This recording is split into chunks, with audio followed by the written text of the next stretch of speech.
आजची सुरवात जाता एका फ्रेश मॉर्निंगेन सकाळी सकाळी न्हावलें हांव खूब सकाळी न्हू म्हटल्यार सकाळचो फूल ब्रेकफास्ट रुटीन जावन मागीर हांवें न्हावून घेतलें. आयज कांयच शूट करपाक मेळोंक ना बिकॉज कालचें जें कितें उरिल्लें आसलें तेंच आमी सकाळीं खाल्लें. अशें जाता केन्ना केन्ना कितें बीन आसता रातचें केल्लें शिजयल्लें बीन आसता तें आमी उडोवन दिना खाता आमी. हें आमचें सगळें मिडल क्लास लोकांची घराची कहाणी आसा. आनी अशें कितें केन्ना चुकोन जालें न्हू तितलोच आमकां रेस्ट आसता म्हटल्यार हावजवायफांक रेस्ट आसता. आमकां जो सुशेग मेळटा तितल्या टायमाक न्हू खूब बरें दिसता. म्हटल्यार येस चाव आनी कितें सिंपल बिस्किट्स हें तें आसता आमचें बट जें कितें लेंदी प्रोसेस आसता सकाळचो जो कितें लेंदी प्रोसेस आसता तो मातसो कमी जाता.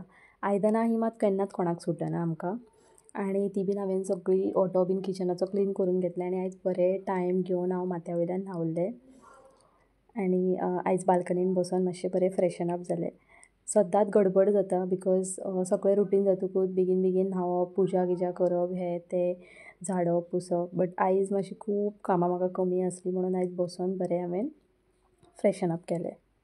सो hi hello welcome back to my channel. हांव रंजना तुमचें अगदी मनापासून स्वागत करता म्हाज्या आयच्या ह्या न्यू ब्लॉगान. आमी ल्हान आसतना जेन्ना स्कुलाक वयतालीं न्हू तेन्ना एग्जामीचे एक थोडे दीस पयलीं एक धा नाल्यार 8 दीस पयलीं न्हू आमकां टिचर्स असायनमेंट दिताली. असायनमेंट हें नांव घेतकूच म्हटल्यार सगळ्यांक आपले ते सगळे चार्ट पेपर्स मागीर लिडरांची इन्फॉर्मेशन्स नॅशनल लिडरांची इन्फॉर्मेशन हाडात नाल्यार खंयचे फ्लावर स्टीक करात ताज्यार इन्फॉर्मेशन किंवां एसे बरयात आनी कितें खूब कितें कितें सायन्सांतलें जाल्यार सांगत नाका कितें तरी एक प्रोजेक्ट करून हाडात अशें कितें कितें खूब आसतालें. आनी आमकां तेन्ना हेल्प करपी कोणूच ना. आमी मागीर कॉपी करप नाल्यार आनी कोणाक कितें विचारप खंयच्यान म्हटल्यार सायबरान वचप प्रिंट काडप आनी हाडप बीन असलें कितें चलतालें. सो एक्चुली आयज ह्या टॉपिकाचेर कित्याक उलयता काय म्हटल्यार आतां भुरग्यांक एक्टिविटीज दीत आसता 8 दिसांनी एक एक्टिविटीज आसतातूच.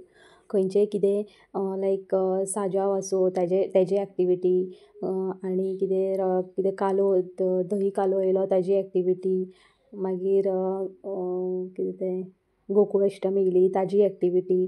सो आयज आमकां एक एक्टिविटी आसा ताका लागून हांव हें रेडी जाता.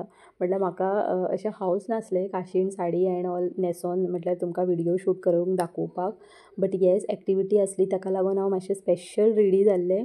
आनी एक्टिविटी म्हटल्यार गुरू पौर्णिमा निमित्त तांकां एक एक्टिविटी जायी आसली म्हटल्यार एक आवय बापायची चेड्यान कितें एक पांय धुवपाचे आनी मातशी आरती ओवाळपाची हें तें अशें कितें कितें आसलें सो तांकां फोटोज धाडपाचो आसलो. थोडेशे फोटोज आमी क्लिक केला आनी आमकां ते स्कुलान ताज्या स्कुलान टिचरीक धाडपाचे आसा. सो तुमकां कशें दिसले आमचे फोटोज ते मातशें आमकां कमेंट करून सांगात. सो आयच्या दिसा खातीर इतलेंच फाल्यां परतून मेळया एका न्यू ब्लॉगान. बाय.